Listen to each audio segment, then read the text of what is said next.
네, 오늘은 나를 건지소서, 이제 나를 건지소서라는 제목으로 말씀을 나누도록 하겠습니다. 이렇게 제목 잡은 것은 14절에 보면요. 나를 수렁에서 건지사 빠지지 말게 하시고 나를 미워하는 자와 깊은 물에서 건지소서라고 말씀하고 있기 때문입니다. 여기서 이 수렁과 깊은 물은요. 우리로 말하자면 스스로 빠져나올 수 없는 그런 것들을 말합니다. 우리에게도 이런 수렁과 깊은 물이 늘 존재하지 않습니까? 내 힘으로는 어찌할 수 없는 그런 문제들이 우리들 가운데도 주어진다라는 것이죠. 여러분, 이런 문제들이 발견되었을 때 우리가 해야 되는 것은 하나님 앞에 자기를 객관화하는 작업이 필요하다라는 겁니다. 그래서 오늘 새벽 큐티 말씀에 내가 놓치고 있는 것들을 하나님 앞에서 발견해야 된다라고 말씀을 드렸잖아요. 이 고난 가운데 우리가 유익이 있어요. 시편 말씀에 다윗이 그런 시를 썼습니다. 고난 당한 것이 내게 유익이라 이 고난 때문에 내가 주의 율례를 배우게 되었다라는 말씀이 시편 말씀에 보면 나타나 있거든요. 이게 시편 아마 119편일 겁니다. 여러분들이 성경 제일 긴 게 시편 119편이거든요. 거기 보면 다윗이 고난이 유익인 이유가 하나님 말씀을 배워갔다라는 것은 말씀에 나를 비추어 봤을 때 내가 놓치던 것들을 발견하게 되었다라는 것이죠. 그런데 여러분, 세상에서 제일 보기 어려운 모습이 뭘까요? 그것은 자기 자신의 모습입니다. 우리가 왜 말씀 앞에 나를 비추기가 힘들까요? 예, 내가 회피하고 있는 것들, 그거 이제 회개로 돌이키면 이게 참 우리들에게 너무 불편한 지점들이 있기 때문이라고 볼 수 있습니다. 최근 그 극한 직업으로 유치원 교사를 개그우먼 이수지 씨가 연기한 유튜브 영상을 보았는데 이게 어찌 보면 부모님들에 대한 저격 같은 영상이었습니다. 이 부모님들이 얼마나 유치원 선생님을 힘들게 하는지를 이 영상을 보면 알 수가 있습니다. 그래서 24시간 동안 거의 업무하는 모습을 보여주는데요. 아침에 뭐 일어나자마자 목을 막 풀더라고요. 목을 왜 푸는지 보니까 어머니들이 높은 음으로 이제 좀 인사해 줬으면 좋겠다고 해서요. 아침부터 막 고음을 내기도 하고요. 그리고 학부모들이 얼마나 많은 요구를 하나 영상에서 이제 귀가 피가 나는 장면이 나와요. 그러니까 막 이거 해달라 저거 해달라 학부모들이 해달라는 게 너무 많아서 영상에서 이제 이수지 씨 귀에서 이렇게 피가 이제 나오는 장면이 나오더라고요. 한 아이의 부모는요, MBTI 검사해 보니 내 자식이 내성적이니 이 비슷한 아이들하고 묶어달라고 요청을 합니다. 또 어떤 학부모는요, 우리 아이는 그냥 물티슈 사용하지 말고 유칼립투스 성분이 들어간 물티슈를 사용해 달라고 당부를 합니다. 이뭐 더블 체크해서 지켜보겠다라고 하는데 표정과 행동에서 긴장감이 고스란히 드러나죠. 심지어 사생활도 침해합니다. 이 선생님을 압구정 로데오 거리에서 봤다는 제보를 근거로 선생님에게 클럽을 다니는 게 아니냐 이렇게 막 추궁하는 모습도 나와 있고요. 이 선생님이 핸드폰을 가지고 아이들을 찍는데 원래 자기는 갤럭시를 썼대요. 근데 부모들이 화질이 이게 감성이 안 나오니까 아이폰으로 바꾸라고 해가지고 36개월 할부로 이렇게 샀다라는 영상도 나옵니다. 영상 말미에는요, 밤 10시가 넘어서야 마지막 아이를 하원시킨 뒤에 교실 정리, 청소, 교구 제작, 사진 업로드, 알림장 작성이 남아있는 모습이 그려졌습니다. 웃음으로 포장됐지만 여러분, 실제로 유치원 교사 중에 죽으신 분이 있어요. 왜냐하면 독감인데 출근 안 할 수가 없어서 출근했다가 그렇게 세상을 떠나신 분이 실제로 존재하거든요. 그 영상에 제 눈을 사로잡았던 것은 댓글이었습니다. 정상 부모는요, 이 영상을 보면서 혹시 내가 저런 적이 없나 자기를 검열한다고 합니다. 이 영상을 보면서 내가 참 이렇게 선생님을 힘들게 하지 않았나 돌아보는 부모가 있다라는 거죠. 그런데 진상 학부모는요, 이게 자기 이야기인지 모른다라는 것입니다. 여러분, 이처럼 우리가 참 자신을 직면한다라는 거, 돌아본다라는 게 어려운 지점이라는 거겠죠. 다윗이 수렁과 깊은 물 가운데 건지소서라고 하는 것은 하나님 앞에 자신을 돌아보았기 때문에 이런 고백을 할 수가 있는데 저와 여러분들이 하나님 앞에서 나를 돌아봄으로 주시는 그 은혜를 누렸으면 좋겠습니다. 첫 번째로는요, 나를 찾아온 수령 깊은 웅덩이 같은 사건이 있습니다. 우리 13절을 같이 읽어보겠습니다. 시작. 여호와여 께 기도하오니 하나님이여 많은 인자와 구원의 진리로 내게 응답하소서. 오늘 아침에 그 큐티 설교 새벽에 했었죠. 그런데 이게 시편 69편이 이어지고 있어요. 근데 달라진 게 하나 있습니다. 오늘 우리 새벽에 살펴본 큐티 말씀에는 하나님이여 라고 고백했거든요. 근데 여기 13절부터는요, 여호와여 라고 고백하고 있습니다. 고백이 달라지고 있는 거예요. 하나님이라고 한다면요, 그냥 많은 신들 중에 하나 정도로 생각한다면 여호와라는 이 단어는요, 언약의 관계를 강조할 때 사용되는 거죠. 또는 이것은 친밀한 관계 가운데 사용되는 표현이 여호와여라는 단어라는 겁니다. 그러니까 이 고난을 통하여서 다윗이 하나님과 가까워졌다라는 거죠. 다윗은 나를 반기시는 때에 내가 주께 기도한다라고 하는데 이것은요, 하나님이 반겨주실 때까지 기다리겠습니다라는 의미입니다. 아주 쉽게 이야기하면요, 하나님, 제가 하나님의 때에 맞추겠습니다. 지금 이 고난이 전 언제 끝날지 몰라요. 그런데 이 고난을 넘어가게 해주실 그때까지 저는 여전히 하나님 앞에 이렇게 머물겠습니다라는 거죠. 여러분, 이 고백이요, 나는 하나님을 조종하지 않겠다라는 뜻입니다. 여러분, 우리는 얼마나 많이 하나님을 조종합니까? 이때면 좀 응답해 주셔야 될 것 같은데, 이때면 좀 말씀해 주셔야 될 것 같은데 왜 침묵하십니까? 라고 하나님을 닥달하다가 안 되면 그냥 내가 움직여 버리잖아요. 이 고백은요, 하나님, 저 하나님이 응답 주실 때까지 움직이지 않겠습니다. 저도 인간적인 방법 할 수 있어요, 하나님. 근데 안 하고요, 하나님이 말씀하실 때까지 기다리겠습니다. 인내하겠습니다. 라고 우리들에게 말씀해주고 있는 것이죠. 많은 인자는요, 하나님의 변치 않은 언약적 사랑을 말합니다. 그리고 구원의 진리로 내게 응답하소서라고 하는데요. 여러분, 이 구원의 진리라는 말은요, 이것은 우리 하나님의 구원은 기분이나 상황에 따라 변하는 게 아니라 반드시 이루어지는 확실하고 신실한 약속임을 고백하는 겁니다.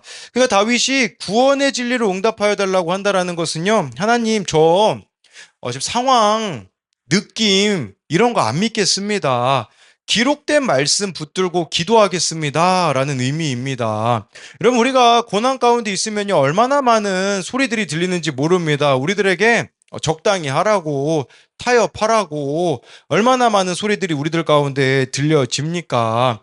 그리고 우리에게 주어진 환경을 보면서 타협하라고 말하는 시도들, 얼마나 우리들에게 많이 있습니까? 그런데 다윗의 고백은요, 구원의 진리로 내게 응답하소서라는 것은요, 말씀이 말씀하시는 대로만 가겠다라는 것입니다. 제가요, 이번 주에 어느 큐티 목회 하시는 목사님을 만났는데 참 억울한 상황 가운데 계시더라고요. 어느 날 소식을 듣습니다. 무슨 소식을 듣냐? 어느 은퇴하신 목사님이요, 교단 신문에다가 이런 광고를 내세요. 내 교회들에게, 어, 내 교회들에게 5억씩 이렇게 헌금하겠다. 대신 조건이 있더라고요. 교인 수는 몇 명이 되고, 교회에 뭐 빚이 있거나 어려움이 있는 내 교회를 돕겠다고 이 은퇴하신 목사님이 사업이 잘 되셨나 봐요. 한 20억 정도를 이제 교단에 있는 교회들에게 쓰겠다고 하셨습니다. 근데 이 큐티 목회 하시는 목사님하고 되게 친하게 지내는 목사님이 계세요. 근데 그 목사님이 된 거죠. 그래서 이제 이 목사님도 지금 재정적으로 어렵다 보니까 그 친하게 지내는 목사님에게는 뭐 간이고 쓸개고 다 빼주듯이 그 교회를 그렇게 섬겼거든요.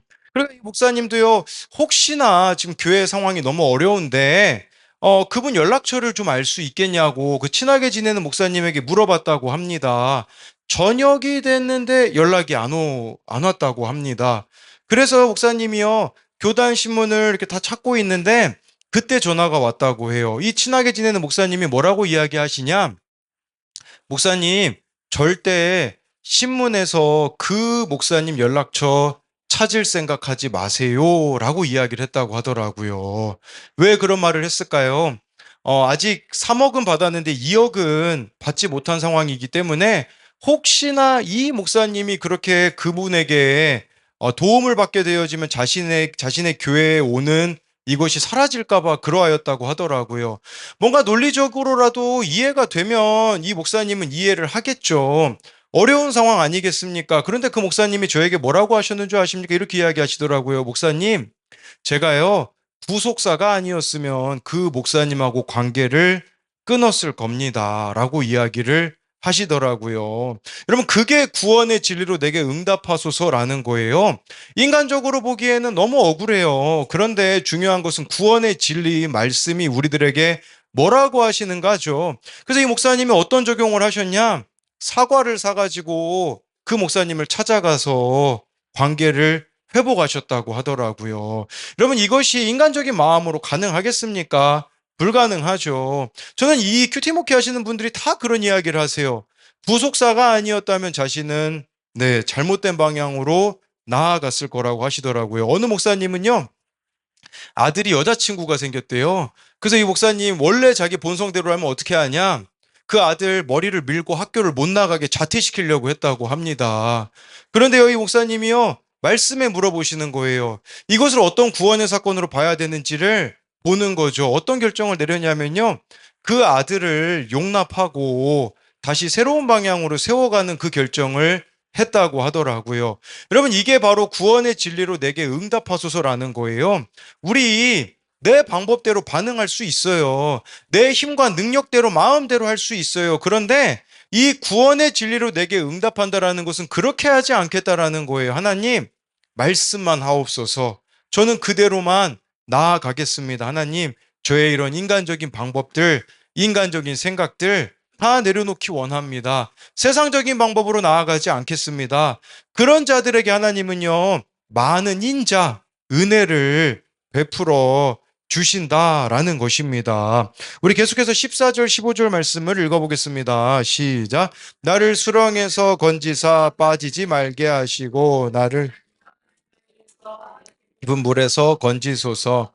그 물이 나를 휩쓸거나 깊음이 나를 삼키지 못하게 하시며 웅덩이가 내 위에 덮쳐 그것에 입을 닫지 못하게 하소서. 여러분, 다윗이 이렇게 하나님의 은혜를 구하고 있는데 그의 현실이 어떠한지를 세 가지 단어로 표현이 되어 있어요.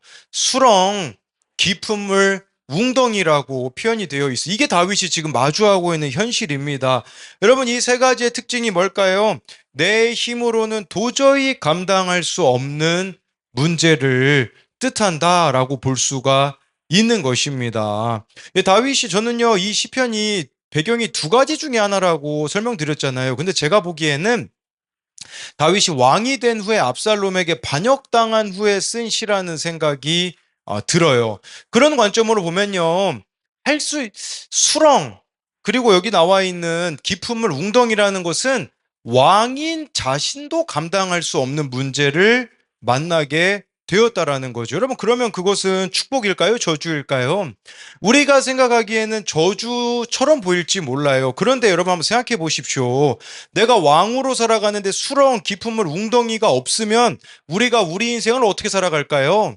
내가 주인인 채로 살아가는 겁니다. 내가 왕으로 살아가는 인생을 살아갈 수밖에 없는 것이죠. 근데 이 문제를 만났다라는 것은요, 이제는 내가 내 인생의 왕이 아니라 하나님이 내 인생의 왕이 되어 주셔야 합니다라는 그 고백이 나올 수 있는 기회라는 것이죠.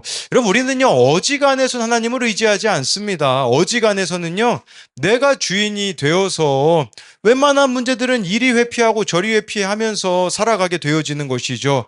우리가 언제 하나님께 엎드릴까요? 그것은 우리의 인생의 수렁, 깊은 물, 웅덩이와 같은 사건이 찾아왔을 때라는 것이죠. 지난 수요일 우리들 교회 박재현 목사님이 설교 중에 그런 이야기를 하시더라고요. 자신에게 닥친 수렁, 깊은 물, 웅덩이 같은 사건은요, 여느 때처럼 아침에 일찍 일어나 출근 준비하고 샤워를 하고 나왔는데 호흡 곤란하고 가슴 통증으로 이제 아내와 3살 된 딸 앞에서 거실에서 쓰러졌다고 합니다. 예, 살면서 숨이 안 쉬어지는 고통이 있었던 적이 한 번도 없었고 처음으로 가슴이 찌르듯이 아팠다고 합니다. 숨이 안 쉬어지니까 헉헉대고 말도 안 나왔다고 하더라고요. 구급차에 이제 실려가는데 자기가 할 수 있는 게 아무것도 없었다고 고백을 하시더라고요. 그러면서 그 구급차에서 이렇게 하나님께 기도했대요. 혹시라도 저를 지금 데려가신다면 예수님의 이름으로 천국 가게 해달라고 영접 기도를 하고 있었다고 합니다. 목회자인데 구원의 확신이 없어서 제발 예수님 천국 가게 해달라고, 지옥 가기 싫다고 구급차에서 그렇게 부르짖고 있었다고 합니다. 예, 그러면서 이제 겸손으로 나아가게 되어지는데, 그때서야 한 번도 자신이 가지 않았던 길을 가보았다고 합니다. 그게 뭐냐면 정신과 진료였다고 합니다. 솔직히 목사로서 정신과 가기가 어려웠다고 하더라고요. 네. 왜냐면 이 목사님이 누구보다도 뭐 체력과 열심에 자신이 있었기 때문에 자신에게 이런 일이 닥칠 거라고는 생각을 하지 못하였던 것이죠. 정신과를 갔는데요. 이런 목사님의 마음도 모르고 안내데스크 직원이 "박재영 고객님 진료실로 가십시오."라는 그 말을 들었을 때 얼마나 부끄럽고 숨고 싶었는지, 그렇게 쓰러진 사건 이후로 정신과를 예약하여서 다니게 되었는데 공황 장애에 이렇게 걸렸음을 인정하게 되었다고 합니다. 1년 가까이 정신과를 다니며 하나님이 계속해서 이 목사님의 교만함과 의로움이 악이라는 것을 보게 해주셨다라고 합니다. 그러면서요, 이제 약을 먹기 시작하는데요. 이전에는요, 약 먹는 사람들이 그렇게 무시가 되었다고 하더라고요. 예, 청소년들이 약 먹는 것도 무시가 되었고, 심지어 우리들 교회 그 같은 사역자들이 이약 먹고 신방하는 모습을 보면요, 예, 이게 무시가 되었다고 하더라고요. 그런데 자신이 이 공황장애에 쓰러지고 난 이후에는, 그때부터는요, 네, 바로 그렇게 무시하며 밑으로 바라봤던 청소년들이 미안해지기 시작했다고 하더라고요. 그러니까 이 감당할 수 없는 공황장애를 통하여서 자신이 바리새인과 같은 자였음이 인정이 되었다고 하더라고요. 여러분, 우리에게 주어진 이 수렁 깊은 물 웅덩이 같은 사건은요, 내가 얼마나 교만해져 있는지를 돌아보고 돌이키라고 우리에게 주신 사건이라는 것입니다. 그래서 하나님께 여러분들이 물어보셔야 돼요. 하나님, 저에게는 왜 이런 일이 생겼습니까? 언제까지 물어보셔야 될까요? 하나님이 내 삶에 말씀하실 때까지, 해석해 주실 때까지 머무르셔야 되는 것이죠. 여러분, 이게 안 되면 어떻게 될까요? 우울해질 겁니다. 나는 아무 잘못 없는데 저 사람 때문이야. 나는 아무 잘못 없는데 이런 상황 때문이야. 이런 환경 때문이야. 라고 자기 연민에 빠질 수밖에 없다는 것입니다. 이것에 대한 적용 질문은요, 내 눈에 보이는 상황은 어떠합니까? 그 상황에 대해 말씀은 뭐라고 합니까? 내 눈에 보이는 상황은 어떠합니까? 그 상황에 대해 말씀은 뭐라고 합니까? 13절에 다윗의 그런 고백, 구원의 진리로 내게 응답하소서라는 것은 말씀하시면 순종하겠습니다라는 고백이라고 설명을 드렸잖아요. 제가 지난 주일인가로 기억이 나요. 지난 주일에 제 큐티 설교를 들으시는 어떤 집사님이 가족 두 분이 이제 암에 걸려서 예배당을 당분간 떠나 계시겠다고, 자신도 몸이 힘들어서 그렇다고 하시겠다고 했는데, 그날 주일 설교를 듣고선요, 화요일부터 다시, 예, 그 교회에 이제 새벽 기도를 나가기 시작하셨다고 하더라고요. 저는 이게 참 귀하다고 생각을 해요. 현실적인 상황을 보면 그럴 수 없죠. 근데 진짜 말씀에 순종하여 나아가는 그런 모습이 우리들에게 있느냐라는 거예요. 또 한 가지는 현재 나에게 찾아온 수렁, 깊은 물, 웅덩이와 같은 사건은 무엇입니까? 고난 중에도 하나님의 응답을 기다리며 인내합니까? 현재 나에게 찾아온 수렁 깊은 물 웅덩이와 같은 사건은 무엇입니까? 고난 중에도 하나님의 응답을 기다리며 인내합니까? 두 번째로는요, 내 죄가 고난보다 크다는 것을 알아야 합니다. 우리 16절을 같이 읽어보겠습니다. 시작. 여호와여 주의 내게 응답하시며 주의 많은 긍휼에 따라 내게로 돌이키소서. 다윗은 또 여호와라고 고백합니다. 주의 인자하심이 선하시다라고 고백한다는 게 무슨 말이겠습니까? 이것은요, 하나님은 100% 오르십니다라는 고백입니다. 사실 이런 고난이 크게 되어지면 우리가 하나님의 오르심을 인정하기가 어렵죠. 근데 하나님은 이런 상황 속에서도 선하신 분입니다. 오르신 분입니다. 그러면 여러분, 우리가 주의 인자하심이 선하다라는 이 고백이 우리들에게 실제가 되기 위해서 필요한 게 뭐겠습니까? 나의 틀림을 인정하셔야 됩니다. 내가 이 고난 가운데 틀린 게 있구나. 이런 지점들을 우리가 발견해야 된다라는 거죠. 주의 많은 긍휼에 따라 내게로 돌이키소서라고 하는데, 이 긍휼이라는 것은요, 네, 이 창자가 끊어지는 듯한 아픔을 말하거든요. 자식을 향한 어머니의 창자가 끊어지는 아픔과 불쌍히 여김을 말하는 것이에요. 그러니까요, 자신의 죄보다 큰 하나님의 사랑으로 자신을 덮어 달라는 겁니다. 고 박윤선 목사님은요, 신자들이 고난을 만나면 이렇게 말씀하셨다고 합니다. 고난이 하나님의 수중에 있음을 알고 고난이 자신의 죄보다 가볍다는 사실을 깨닫고 고난을 통해 못된 행실을 고치고 고난 때문에 하나님의 율례를 배우라고 했다고 합니다. 여러분, 고난이 자신의 죄보다 가볍다라는 걸 깨달으래요. 예, 그리고 고난을 통해 우리가 해야 되는 게 있어요. 여러분들 가운데 자리 잡고 있는 못된 행실 있잖아요. 예, 그걸 고쳐 나가야 되는 거겠죠. 그게 바로 주의 많은 긍휼에 따라 내게로 돌이키소서라는 말이 그게 바로 이거예요. 여러분들 지금 너무 안일해져 있는 거 있잖아요. 하나님께 대하여서. 한번 이 생각해 보셔야 돼요. 처음 주님 만났을 때랑 지금 나의 모습은 어떠한가? 라는 지점이죠. 처음 만났을 때 그 주님을 대하는 나의 태도와 지금 나의 태도는 어떠할까? 다윗은 아마 그걸 느꼈을 거예요. 그 사울 왕에게 쫓겨다닐 때의 주님과의 친밀함과 왕이 된 이후의 주님과의 친밀함의 비교가 이루어졌겠죠. 그런데 다윗은 뭘 발견했을까요? 이전 같지 않음을 발견했을 것이라는 겁니다. 예, 그랬을 때 지난 한 주 저에게 닥친 여러 가지 고난들로 인하여서 좀 깨닫게 되는 것들이 있더라고요. 저는 괜찮은 척하는 성품으로 살아오고 성품으로 사역했다라는 것이 이번 한 주간 깨달아졌습니다. 목회자 자녀로 자라다 보니까 사람들의 눈치를 보아야 했고요.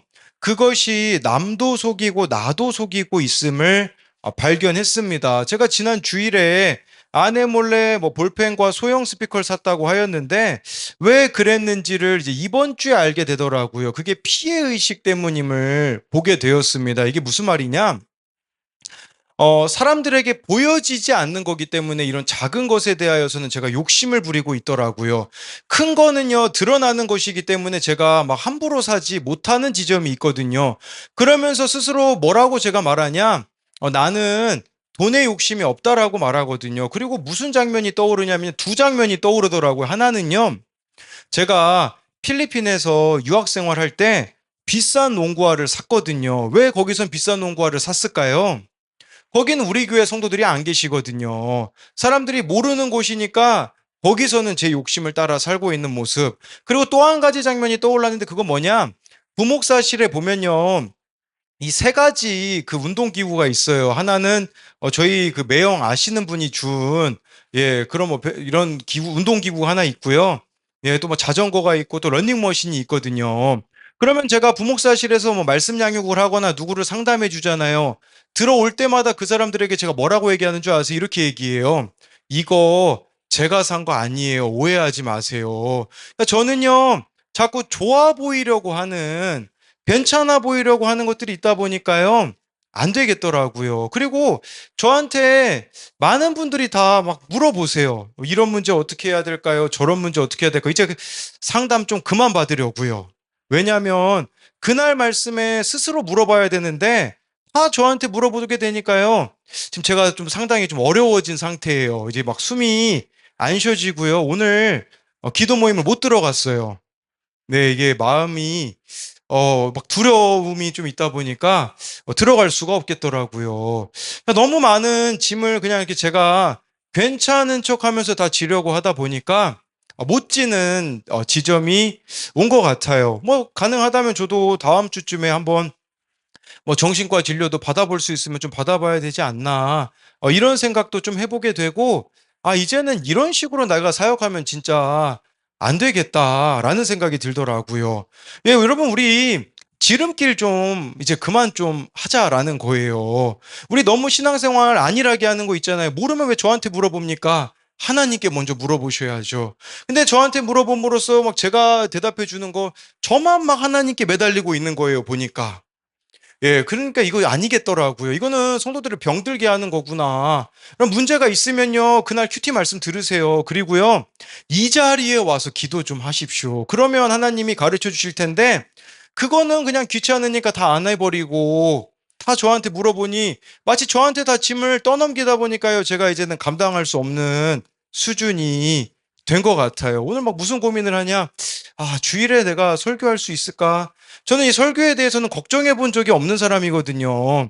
항상 이렇게 말씀 성실하게 준비하고 나는 언제든지 할 수 있어라는 생각이 있었는데, 이번 주를 겪으면서요, 이제 할 수 없는 게 많더라고요. 이 설교도 내 힘으로 할 수가 없구나. 근데 여러분, 제가 달라진 게 있다면 그건 뭐냐면요. 이제 하나님을 더 의지하게 된 것은 분명해요. 이제 아침, 점심, 저녁으로 진짜 기도해요. 아침에도 1시간, 아까 점심에도 1시간, 저녁에는 오늘 설교 준비를 못했으니까 이게 자기 전에라도 1시간 하려고요. 근데 여러분, 제가 막 이거 1시간씩 기도한다고 지금 자랑하려고 한 게 아니라 이 기도 안 하면 못 살겠더라고요. 숨 막혀서. 그래서 하나님의 은혜를 구할 수밖에 없더라고요. 뭘 여러분들에게 말씀드리고자 하는 거냐면요. 다윗이 저는 이 고난을 통해서 첫사랑이 회복되었을 거라고 생각을 해요.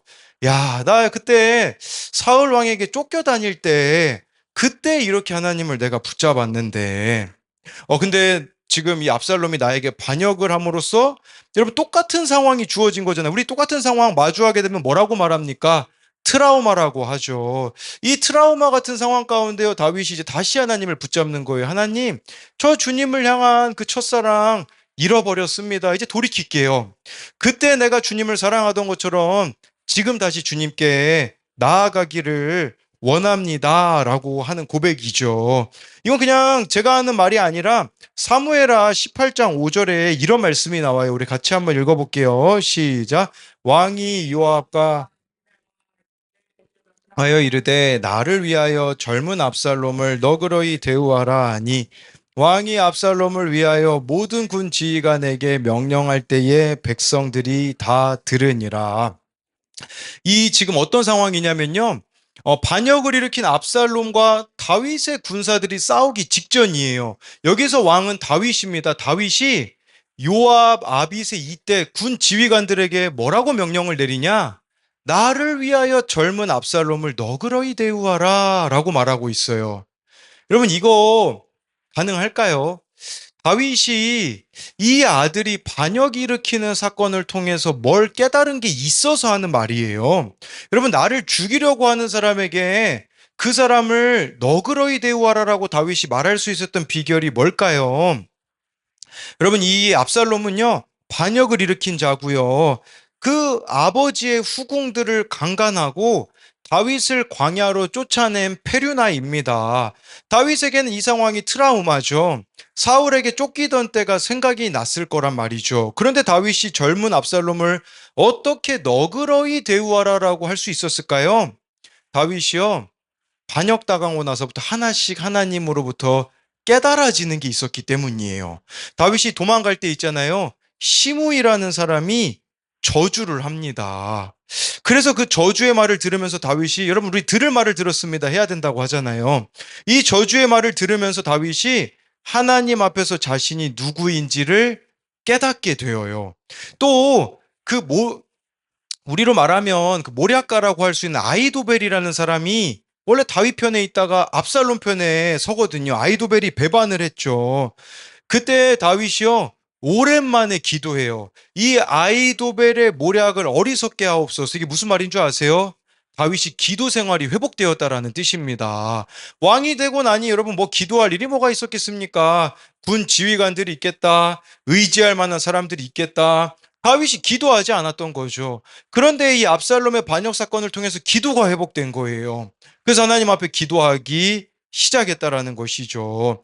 압살롬의 반란과 경멸을 통해 사랑의 삶을 회복하고 생애 최악의 버림받는 경험을 통해 압살롬에 대한 사랑이 살아났기에 이런 말을 할 수 있게 되어진 것이죠. 아주 쉽게 말씀드리면 말씀 앞에서 자신이 하나님 앞에 놓치고 있는 것들을 발견하는 시간으로 삼았다고 볼 수가 있습니다. 예, 여러분 그렇기에 다윗의 이 회복이 이루어지는 것이죠. 우리도요, 고난이라는 것들이 있을 수 있어요. 여러분, 그런데 이 고난은 변장된 축복이라는 말이 있습니다. 최근에 그 악동 뮤지션이라는 이 그룹이 제가 지난주에도 소개드렸던 걸로 기억하는데요. 선교사님 자녀들입니다. 그런데 이 동생이 정말 그 방에 들어가서 나오지 않게 되자 이 오빠가요, 그 동생을요 뒷수습하고 다니더라고요. 제가 어느 영상을 봤는데 이런 장면이 나와요. 그 동생이 어느 그 노래하는 자리에 초청받아서 노래를 부르고 있는데 갑자기 우울증이 터져서 노래를 더 이상 못 부르는 거예요. 거기 어떤 장면이 나오는 줄 아세요? 그 동생이 울며 노래를 못 부르는 장면에 오빠가 대신 노래를 부르더라고요. 마이크를 잡고. 그러니까 이 동생이 언제 넘어질지 모르겠으니 대기하고 있다가 동생이 그 우울증이 폭발해서 그 많은 사람 앞에서 노래를 못 부를 때 자기가 대신 노래를 불러서 동생을 덮어주더라고요. 이 동생에게 합숙하자고 제안했잖아요. 그래서 이 동생을 결국 어떻게 했습니까? 살려냈잖아요. 근데 지금 이들이 만든 노래가 많은 사람을 살리고 있더라고요. 그 노래에 전 댓글을 좀 가지고 왔는데, 어떤 노래에 이런 댓글이 나오더라고요. 진정한 명곡의 댓글에는 각자의 사연이 달린다. 여러분, 이 노래에요, 진짜 많은 사연들이 달리더라고요. 막 어떤 사람은 막 가정에 감당할 수 없는 일을 경험한 사람의 사연도 달리고요. 어떤 사람은요, 그런 사연도 쓰더라고요.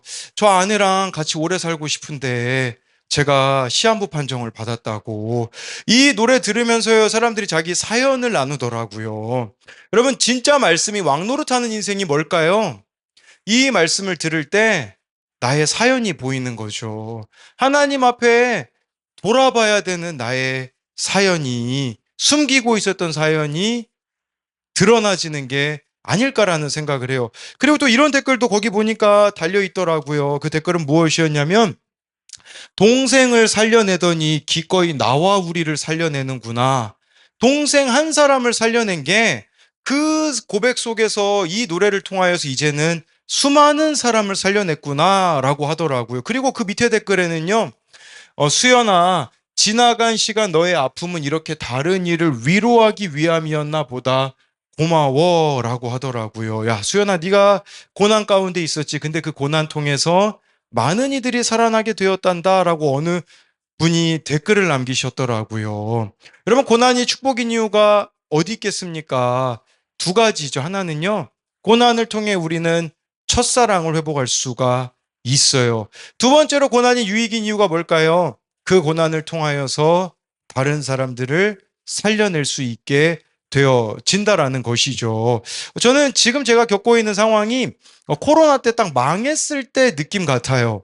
그래서 마치 다윗이 사울에게 쫓겼을 때를 생각하는 것처럼 저도 사역이 그 망했을 때가 지금 생각이 나는 게 지금 저의 실체예요. 실제 모습이에요. 그런데 이 가운데서 저는 좀 그런 생각들을 좀 해보게 되어지는 거예요. 무슨 생각을 해보게 되어지냐면, 이 가운데에 나는 이제 하나님께로 돌이켜서 어떻게 나아가야 될까?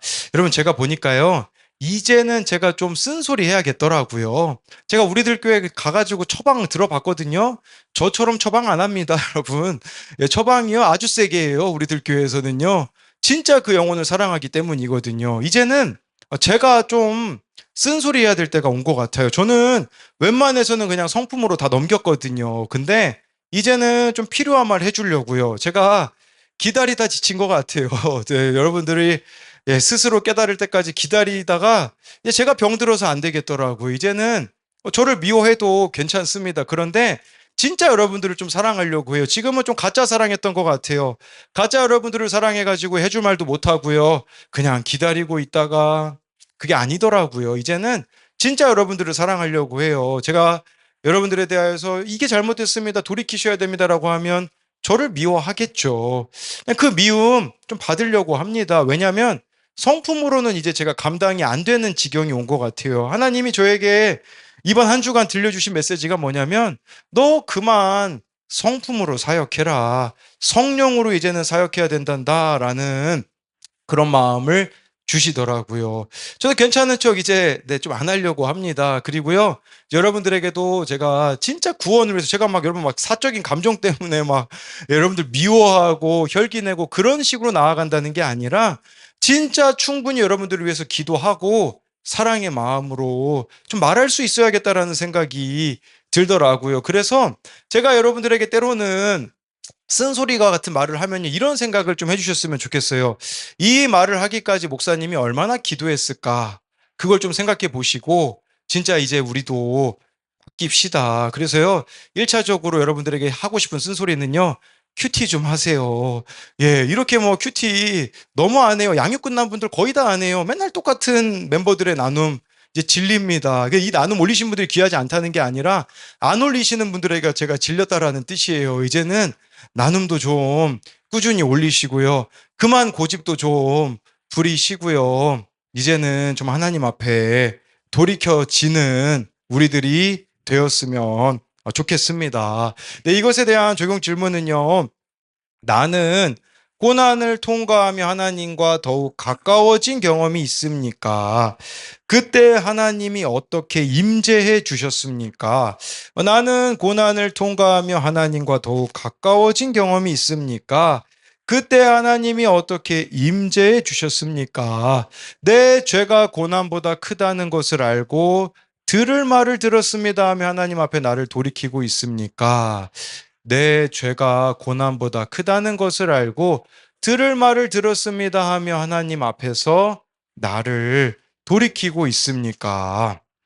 네, 그래서요, 여러분, 우리가 그 말의 가시를 좀 빼고 생각할 필요가 있어요. 우리가 누군가에게 어떤 말을 들었을 때 되게 기분 나쁜 말이 있거든요. 근데요, 곰곰이 생각해 보면요, 그 기분 나쁜 말이 나를 돌이킬 수 있는 말이라는 것을 아셨으면 좋겠습니다.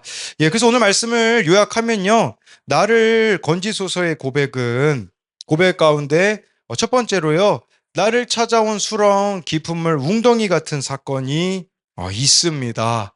예, 또 한 가지는요, 내 죄가 고난보다 크다는 것을 알아야 합니다. 그래서 여러분들이 정말 구원이 목적이 되어서 나아가는 은혜가 있기를 소망합니다.